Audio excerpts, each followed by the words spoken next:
ලුණු ප්‍රශ්න ඉවර වෙනකොටම සීනි ප්‍රශ්නකුත් ඇවිල්ලාද?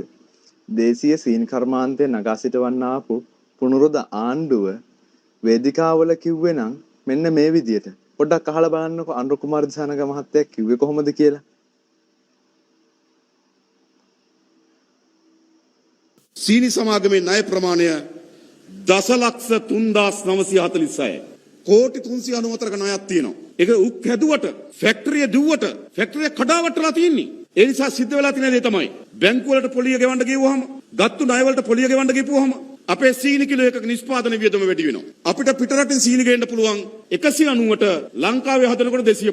මේවා කඩාවටලා තියෙන්නේ. අපි දන්නවා එයාට බෝනස් ගෙවන්න ඕන. ඒ විතරක් නෙවෙයි. EPF ETF ගෙවලත් නෑ. ඒ නිසා මම මේ සේවක මහතුරුන්ට කියන්නේ අපි ඒගොල්ලන්ගේ ප්‍රශ්න සාධාරණ විසඳන්න. හැබැයි විසඳන්නේ නැවත සීනි ෆැක්ටරිය කඩාවැටෙන පැත්තට නෙවෙයි. සීනි ෆැක්ටරිය ලාභ සහිත ගොඩනගන පැත්තට තමයි අපි සැලසුම හදලා තියෙන්නේ. පළවත්ත සීනි සමාගම අපි කාට හරි විකුණන්න කියලා තීරණයක් ගත්ත කියලා හිතමු. විකුණන්නේ නැහැ හොඳේ. තීරණයක් ගත්තොත් විකුණන කෙනාට ෆැක්ටරියයි යුක්තිකයි සීනි දීලා අතිනුත් දෙන්න ඕන. නැත්තම් ගන්නෑ. මෙහෙම වට්ටපු ආයතන මේවා. ඒ නිසා අපි මේ ආයතන ගොඩ ගන්නම්. අපිට කාලයක් දෙන්න. කාර්යක්ෂම කරලා මේ පළාතේ දුවදරුවන්ට රස්ස ඇති වෙන ගොවි ජනතාවට රස්ස ඇති වෙන ආදායම් මාර්ග ඇති වෙන ඊටමත් හොඳ සස්ත්‍රික සීනි කර්මාන්තශාලාවක් හැටියට මේ පළවත්ත සීනි කර්මාන්තශාලාව අපි ගොඩනගනවා.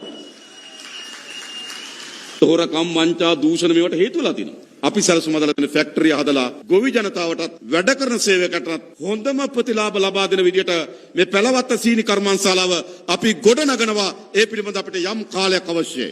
එතකොට මොකද වෙන්නේ? අන්න සීනි සඳහා ගේන්න ඩොලර් ප්‍රමාණය අපිට අඩු වෙනවා. ආර්ථිකයට හොඳයි.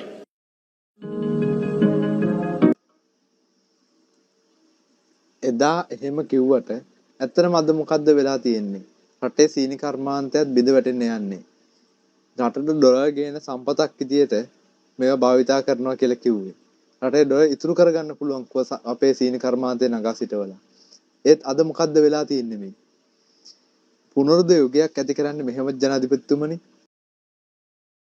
1986 වසරේ ලංකා සීනි සමාගමට අනුබද්ධව සෙවණගල සීනි කර්මාන්ත ශාලාව ආරම්භ කරන්නේ මෙරට සීනි අවශ්‍යතාවයේ 100% දේශීයව සපුරා ගැනීමේ අරමුණින්. නමුත් 1957 වසරේ ආරම්භ කෙරුණු කන්තලේ සීනි කර්මාන්ත ශාලාවේ සිදු වූ විවිධ කඩාවැටීම් සමග සෙවණගල සීනි කර්මාන්ත ශාලාවද අඩපණ වුණා. අවස්ථා රැසකදී විවිධ ගැටලු හේතුවෙන් විටින් විට නිෂ්පාදන ක්‍රියාවලිය නවතා දමන සෙවණගල සීනි කම්හල පසුගිය වසර කිහිපය පුරා නිෂ්පාදන ක්‍රියාවලිය අඛණ්ඩව සිදු කරන්නේ මෙරට සමස්ත සීනි අවශ්‍යතාවෙන් 10ක ප්‍රමාණයක් සපුරාලමින්. මේ වන විට සෙවණගල සීනි කර්මාන්ත ශාලාව ආශ්‍රිතව අක්කර 25000කට අධික ප්‍රමාණයක උක් වගා කරන අතර ගොවින් චෝදනා කරන්නේ අක්‍රමවත් පරිපාලනය හේතුවෙන් සෙවණගල සීනි කර්මාන්ත ශාලාව වැසී යාමේ අවධානමක් මේ වන විට මතුව ඇති බවයි. මේ මාස 7 ඇතුළත නොවිදුනා දුක් විඳලා තියෙන්නේ කොයි? සල්ලි ගෙවන්නේ නැති. මේ ආණ්ඩුවේ වෙළඳා පාරිභෝගික කටයුතු රාජ්‍ය අමාත්‍යතුමා ඉන්නේ මොනරාගල දිස්ත්‍රික්කයේ. යාවත් අඩු ගානේ මේ ගැන කිසිම වගේ වගක් නැතුව වගාව හයාලේ යන්නරලා එයත් මොනරාගල දිස්ත්‍රික්කයේ කෙනෙක් නොවේ විදියට තමයි කටයුතු කරන්නේ. මේ ඕපුදුප කතා කරන ගෑනු මේකට දාලා මේ කොන්ද පණ තියෙන නිලධාරියෙක් දාන්න බෑ මේවට.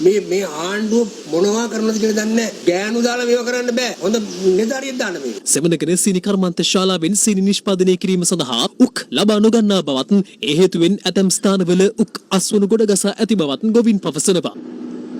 ගොවින් පවසන්නේ සෙවණගල සීනි කර්මාන්ත ශාලාව මගින් ලබා දුන් සීළු දීමනාද මේ වන විට කප්පාදු කර ඇති බවයි.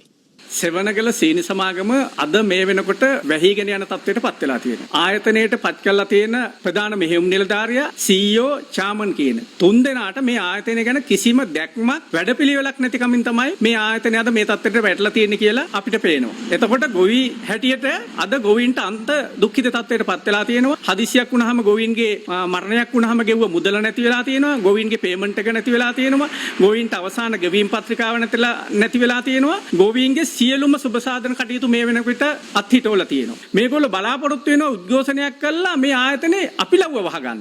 වැට් එක 118ක් තියෙනවා. සමාජ ආරක්ෂක බද්ද 2.5ක් තියෙනවා. එතකොට 20.5ක් මේ බදු තියෙනවා. හැබැයි මේ බදු මේගොල්ලෝ කියපු විදිහට කියනවා නම් එක පෑන් පාරින් මේවා ඉවත් කළා මේ ගොවිජනතාවට සහන දෙන්න පුළුවන්කම තියෙන්න ඕනේ. අපිට කනගාටුයි මේ වෙනකොට ඇමෝනියා පෝර ටික නැහැ.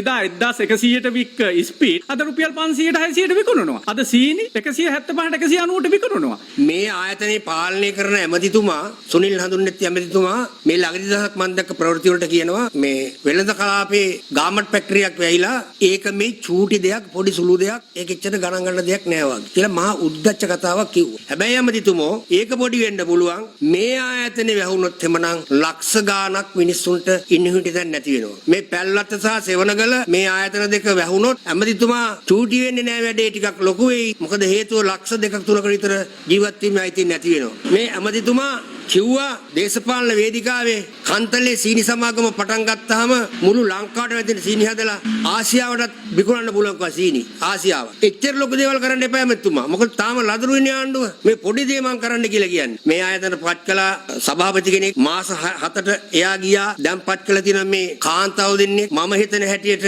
මේ අම්මන්ඩිලට නම් මේක කරන්න බෑ. මේ අතර අදාළ චෝදනා සම්බන්ධයෙන් විමසීමට අප සෙවණගල සීනි කර්මාන්ත ශාලාවේ සභාපතිනිය සම්බන්ධ කර ගැනීමට උත්සාහ කළද එය සාර්ථක වූයේ නැහැ. දුප්පතාගේ දුක හඳුනන පොඩි මිනිහාගේ ආණ්ඩුව ඇයි මේ මිනිස්සුන්ට මෙහෙම දුක් දෙන්නේ?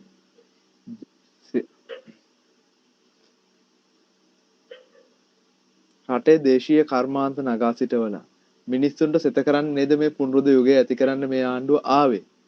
ඒ අද පොඩි මිනිහාගේ දුක හොයන්නේ නැහැ. ව්‍යාපාර කඩා වැටෙනවා. ගාමන්ට් වහල යනවා. ඒක සුළු සිද්ධි විදියට දකිනවා. මිනිස්සු 1400ක විතර රැකියා හිමිවීම හඳුන්නෙට්ටි මහත්තයාට සුළු දෙයක් වෙන්න පුළුවන්. මොකද එතුමාගේ හම්බ කරන් කන රැකියාව නෙවෙන්නේ නැති උනේ. අහිංසක දරු පවුලන් නඩත්තු වෙන්නේ ඒ සේවකයෙක්ගේ වැටුපෙන් වෙන්න පුළුවන්. හැබැයි මෙතුමන්ලට ඒ දුක දැනෙන්නේ නැහැ. පොඩි මිනිහාගේ ආණ්ඩුව වුණාට ඇයි මෙහෙම කරන්නේ?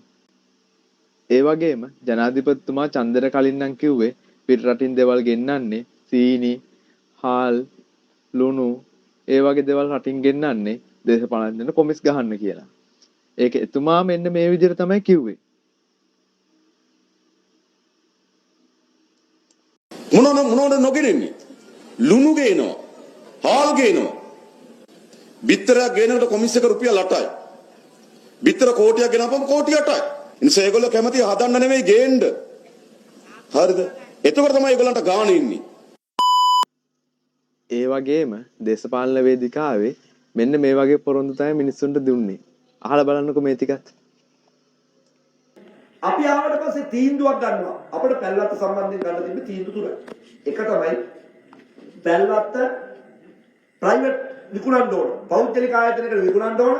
පැල්ලත්ත පෞද්ගලික ආයතනයකට විකුණුවොත් අනිවාර්යෙන්ම පැල්ලත්ත තියෙන සේවක සංඛ්‍යාවේ තත්පාදුවක් වෙනවා. අනිවාර්යෙන් 1000කට අධික ප්‍රමාණයක් සේවකයෝ ඉවත් කිරීමක් සිද්ධ වෙනවා. ප්‍රයිවටයිස් කරපු ගමන් ඒගොල්ලෝ ඒක කරනවා. ඒක තමයි බරපතල ප්‍රශ්නේ. ඒත් එක්කම අපිට තිබුණා අර ගල්ලෝය වගේ 151ක් එයාලට දීලා 149ක් අපි තියාගන්නවා. හරිද? ඒ කියන්නේ පෞද්ගලික අංශය රාජ්‍ය අංශය මැදිහත් වෙලා කරනවා. ඒත් සේවකයෝ ඉවත් කරනවා. අමාරුම තීන්දුව තමයි විකුණන්න දාලා ණයවරෙන් පීඩිත වෙලා තිබිච්ච එක. ණය වාරික ගෙවන්න ඕන. ණය බර තියනවා. ඒත් එක්ක පඩි ගෙවන්න ඕන. සීනි විකිනෙන්නේ නැහැ. සීනි ගත්තාය රනිල් වික්‍රමසිංහගේ යාළුවෝ හැරි ජයවර්ධනගේ යාළුවෝ තමයි යටියම ගත්තේ. එයාම තීන්දුවක් ගන්නවා සීනි ගන්න නැහැ කියලා. අපි සීනි ගන්නෙ නැහැ. හරිද? සීනි කිලෝ එකක් හදන්න 295ක් යනවා. අපි විකුණන්නේ 190ට. ඒත් ගන්න නැහැ. ඇයි ඒ? පාඩමක් උගන්වන්න එයාලත් බලන් ඉන්නවා. කාටද? පැල්ලත්තේ මිනිස්සු ඔක්කොටම. හරිද? ඒක නිසා අපි තීරණය කරනවා නෑ පැල්ලත් අපි හදනවා. පැල්ලත් රජයේ ආයතනයක් විදිහට තියාගෙන ඉන්නවා. තියාගෙන පැල්ලත්ත ලබන අවුරුද්දේ අවුරුද්ද වෙනකොට ඒකේ ගොවීන්ට බෝනස් එකක් නිශ්චිතවම දෙන්න පුළුවන් විදිහට වටපිටාවක් අපි හදන්න අවශ්‍ය කරන තීන්දුව తీర్මානයක් තියෙනවා. මේ කිව්වා වගේ මෙතුමල්ලා මොකද්ද මේ පැල්ලත්ත සීනි කර්මාන්ත ශාලාව ඇතුළු ලංකාවේ දේශීය සීනි කර්මාන්තයට කරන්න යන්නේ. මෙතන මේගොල්ලෝ විකුණලා දාන්නද හදන්නේ? කර්මාන්තේ බිඳවට්ටන්නද යන්නේ? අපි නම් කැමති නෑ හැම වෙනවට. මෙතුමල්ලා කිව්වා වගේම ලබන අවුරුද්දේ සිංහල අවුරුද්ද වෙනකොට ඒ සේවකයන්ට හොඳ වැටුපක් ගන්න පුළුවන් හොඳ සීනි කර්මාන්තයක් ලංකාවේ ඇති වෙනවා දකින්න තමයි අපේ පැතුම. එහෙම කරලා ඔබතුමන්ලා කියපු ඒ පුනරුද යුගය ඉක්මනින් උදා කරන්න ඔබතුමන්ලාට ශක්තිය ධෛර්යය ලැබේවා.